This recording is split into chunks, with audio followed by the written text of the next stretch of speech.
নমস্কার, আমি মিঠুর ঘরকন্যায় সবাইকে স্বাগত। সবাইকে সুপ্রভাত জানিয়ে নতুন একটা ব্লগ নিয়ে দেখো সকাল সকাল চলে আসলাম। সকালবেলা উঠে ওই ঘরটা ঝাড় দিয়ে দিয়েছি, ওই ঘরটা আর মুছিনি। এই ঘরে এসে ঘরটাকে ঝাড় দিয়ে মুছে আমি মাথাটা শ্যাম্পু করে স্নান করে নিলাম। আজ সরস্বতী পুজো, পঞ্চমী তো 9টা কত অবধি আছে। এবার ভেবেছিলাম আমি যেহেতু ঘরে পুজো হচ্ছে না, মানে নানান তালেগুলে হলো না, ঠাকুরমশাইও ঠিক করে সময় দিতে পারলেন না। আর আজকে যদি সকালে করতাম না, উনি আমার পঞ্চমীর মধ্যে পুজোটা করতেন না। বেশ কয়েকবার হয়েছে, পঞ্চমী ছাড়িয়ে যাওয়ার পরে উনি এসছেন। তা যাই হোক, পুজোর জোগাড় যন্ত্রও কিছু হয়নি বলে পুজো আর করছি না। এবার সামনের বাড়ি বৌদি কালকে বলেছিল যে মিঠু এসো। তা আমি যেহেতু প্রত্যেকবার পুজো করি, তো বৌদি ভেবেছে আমিও ঘরে করছি। এবার আমি ভাবলাম যে তাহলে বৌদিদের বাড়ি যাই, ছেলেকে নিয়ে অঞ্জলিটা দেব। এবার অনেক বাড়ি শাক বাজছে, আমি আর বুঝতে পারছি না কোন বাড়ি শাক বাজছে। তারপরে বৌদিকে যখন দেখতে পেলাম, বৌদি ডাকলো, ঝটপট দেখো একটা শাড়ি পরে নিলাম। শাড়িটা আমি গুছিয়েও পরতে পারিনি, কোনো রকমে পরে দৌড় দিলাম। মানে আমার জন্যেই বসেছিলেন পুরোহিত মশাই অঞ্জলির জন্যে, যেহেতু 9টা কত পর্যন্ত যেন পঞ্চমী তিথি ছিল। তারপর আমি আগে আসলাম, আমার অঞ্জলিটা হয়ে গেল। এবার আমার ছেলেকে অনেকক্ষণ থেকে বলছিলাম যে তুই একটু হলুদ, কাঁচা হলুদ আমাদের গায়ে ছোঁয়াতে হয়, যে হলুদটা মেখে তুই স্নানটা কর মাথাটা শ্যাম্পু করে। ও এত দেরি করে, যার ফলে ও আর অঞ্জলিটা দিতে পারলো না। যাক, তবুও ঘটে একটু ফুল দিয়ে দিল। এরপর অঞ্জলি হয়ে যাওয়ার পরে বসে আর কি একটু গল্প করলাম বৌদির সঙ্গে, দাদার সঙ্গে।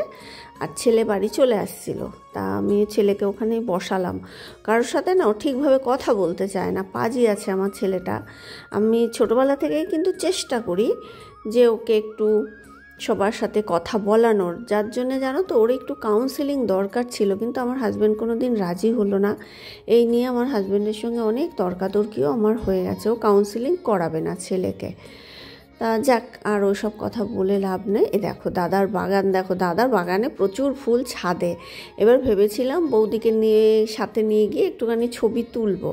এবার কথা বলতে বলতে না আর সে আর ছাদে যাওয়া হলো না। দাদা খুব গাছের যত্ন করেন, আর ছাদ ভর্তি ফুল আছে, কিন্তু আমার সে আর ছাদে যাওয়া হলো না। ওই গল্প করতে করতে তারপর আমি বাড়ি চলে আসলাম। এসে অনেকগুলো মেশিন চালিয়ে দিয়েছিলাম, স্নান করার সময় মেশিনটা চালিয়ে দিয়েছিলাম, কাঁচা অবস্থায় ছিল। আর এই 3-4 দিন পরে আজকে এরকম ঝলমলে রোদ উঠেছে।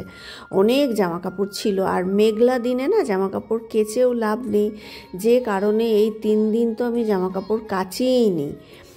আজকে অনেক জামা কাপড় কেচেছি, তারপরে সব রোদে দিয়ে দিলাম। আর যেদিনকে না অনেক কাছাকাছি হয়, আমার মেলার জায়গার অভাব পড়ে যায়। এতগুলো তার আছে দেখো, তবুও কম পড়ে যায় আর কি। এরপর শাড়িটাকে একটু হালকা রোদে দিলাম, পরেই না পুজো দিয়ে এসেই খুলে ফেললাম। কারণ শাড়িটা তো কাঁচা শাড়ি, সিল্ক কোটা, এটা শ্রীরামপুরে প্রিয়দর্শিনী বুটিক আছে, ওখান থেকে নিয়েছিলাম, ভালো শাড়ি আর কি। এবার ওই শাড়িটাই একবার দুর্গাপুজোর পরে আর কি, অষ্টমীর দিন পরেছিলাম নতুন অবস্থায়, আর একদিন পরে লোকনাথ বাবার চাকলায় পুজো দিতে গেছিলাম। এই 2 দিনই পরা, তারপর আবার কেচে পালিশ করে রাখা। তা আজকে মানে ঝটপট তখন আলমারিটা খুলেই আগে খুঁজছি যে কোন শাড়িটা কাঁচা আছে। নতুন শাড়িও আছে, কিন্তু এটাই মনে হলো একটু পরি। এটা না শিবরি, মানে একদম তোমার সিল্ক কোটাতে শিবরি মানে সূচ দিয়ে গেঁথে গেঁথে শাড়িটাকে ছোট করে আনে, তারপরে ডাই করে। এটাও তাই, এটা হচ্ছে মটকাতে শিবরি। এই শাড়িটাও একদিন পরে না রোদে দেওয়া হয়নি, কবে যেন পরেছিলাম। এটাকেও সূচ দিয়ে গেঁথে গেঁথে দেখো একদম ছোট করে ফেলে, তারপরে এটাকে কালার ডাই করে। আমার এই 2টো শিবরি আছে, আমার শিবরি ভীষণ ভালো লাগে। আর একটা আমার লাল সাদার মধ্যে খুব ইচ্ছা আছে নেওয়ার। সবুজটা হচ্ছে মটকা শিবরি, ওটা না আমাদের কল্যাণীতে যে বঙ্গ মেলাও হয় আর কি, বঙ্গ সংস্কৃতি উৎসব সেন্ট্রাল পার্কে, ওখানে ফুলিয়া থেকে একজন তাঁতি এসেছিলেন, সেই তাঁতির কাছ থেকে নিয়েছিলাম। এখন কিনতে গেলে দাম আছে, এখন 4,500-এর নিচে পাওয়াই যাবে না। মটকাতে শিবরি একদম হাতে গেথে করা হয় আর কি, ডাই করা হয়। আর আমি যখন কিনেছিলাম তখন ওটা 2900 নিয়েছিল, 3,500 টাকা চেয়েছিল। কিন্তু মেলার সময় না আমি বেশিরভাগ সময় শেষের দিন যাই, শেষের দিন গেলে না ওই তাঁতি বলো যারা আর কি তসর নিয়ে আসে অনেকটা কমে দিয়ে দেয়। আমি যে কটা মেলা থেকে কিনেছি শেষের দিন গেলে অনেকটা কমে পাওয়া যায়। আর এবছর আর যাইনি, এবছর আমার শাড়ি রয়েছে, আর গেলেই না লোভ সামলাতে পারি না বলে আর মেলাতেই যাইনি আমি। এরপর এই যে মোড় থেকে অনেকগুলো জিনিস কেনা হয়েছিল, অনেকগুলো জিনিস নামিয়েও ফেলেছি। আমার না ঘরে চালের থেকে সার্ফটা বেশিই লাগে, আর এগুলো যা নেওয়া হয়েছে সব কিন্তু ক্যান্টিনে পাওয়া যায়। কিন্তু দেখো আমাদের ক্যান্টিন যাওয়া হয় না বলে বাইরে থেকে সেই পুরো দাম দিয়ে কিনতে হয়।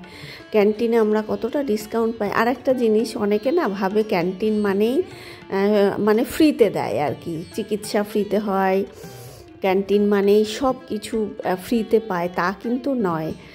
ক্যান্টিন হচ্ছে সিএসডি ক্যান্টিন, যারা ডিফেন্সে থাকে তাদের ক্যান্টিন হয়, একটা ডিসকাউন্ট থাকে, একটা মানে সেটা একেবারে খারাপ হয় না, হাফ হয় না, কিন্তু মোটামুটি 20-30% কিন্তু ডিসকাউন্ট হয়। যেগুলো বড় বড় জিনিস, ধরো হরলিক্স, সার্ফ, সফোলা, এই সমস্ত জিনিসগুলোতে না বাইরে থেকে কিনতে গেলে আমাদের গায়ে লাগে, কারণ ক্যান্টিনে সেটা অনেকটা কম পড়ে।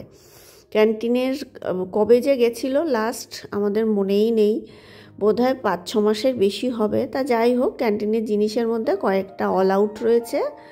একটা দেখলাম হারপিক আছে, ওর বাবার সেভিং ক্রিম রয়েছে, একটা হচ্ছে সার্ফ এক্সেল বার যেটা আর কি সাবান, সেইটা রয়েছে, আর কিচ্ছু নেই।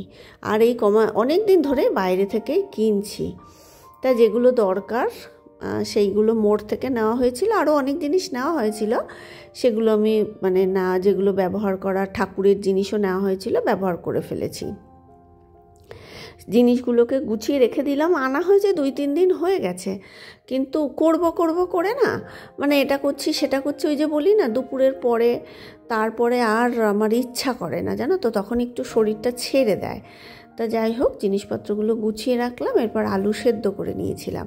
আজকে সকালে প্রসাদই খাওয়া হয়েছে, আমরা তো ওখানে বসে প্রসাদ খেয়েছিলাম, বৌদি আবার অনেকটা প্রসাদ পাঠিয়ে দিয়েছিল। এবার ওর বাবা আর আমার হাজব্যান্ড আজকে কিন্তু ব্যাংক খোলা, ক্যালেন্ডারে রয়েছে কিন্তু ছুটি দেয়নি, যেহেতু মানে রবিবারও সরস্বতী পুজো ছিল, সোমবারটা ছুটি দেয়নি। ও মিলেট খেয়ে অফিস চলে গেছে, ছেলে আর সকালে মিলেট খায়নি। বৌদি আবার অনেকটা প্রসাদ দিয়ে দিয়েছিল। এবার ওর বাবা অফিস থেকে আস্তে আস্তে ওই ফল তো আর থাকবে না, শুকনো প্রসাদগুলোর বাবার জন্য রেখেছিলাম, ফলটা ছেলেকে দিয়ে দিলাম, ও আর মিলেট খেলো না। আর আমিও ওই ফল খেয়ে নিলাম। আর নাড়ু, এই চিড়ের মোয়া, মুড়ির মোয়া বৌদি দিয়েছিল, ওগুলো খেয়ে আমার আর সকালে কিছু খেতে ইচ্ছা করলো না। দুপুরে কি যে করব মনেই আসছিল না, চিন্তাই করছি। অথচ পনির আছে, কিন্তু পনিরটা নিরামিষ, খেতে ইচ্ছা করছে না, তা আজকে নিরামিষ। এবার তারপরে মাথায় আসলো তাহলে পরোটা আর আলুর দম করি। ছেলেকে বললাম, ছেলে বললো পরোটা খাবে না, রুটি খাবে। ঠিক আছে, আটাটা মেখে রেখেছি, আলুটা বড় বড় করে দেখো সেদ্ধ করে লাল করে ভেজে নিয়েছি, নিয়ে আদা, কাঁচা লঙ্কা, টমেটোটা বেটে গোটা গরম মশলা, শুকনো লঙ্কা ফোড়ন দিয়ে, বাটা মশলাটা দিয়ে, ধনে গুঁড়ো, নুন, হলুদ, সামান্য চিনি দিয়ে খুব ভালো করে কষালাম। মটরশুঁটি দেবো না ভেবেছিলাম, তাও আবার খানিকটা মটরশুঁটি দিয়ে মশলাটা খুব ভালো করে কষিয়ে, ভাজা আলু দিয়ে কষিয়ে কাজু বাটা দিলাম।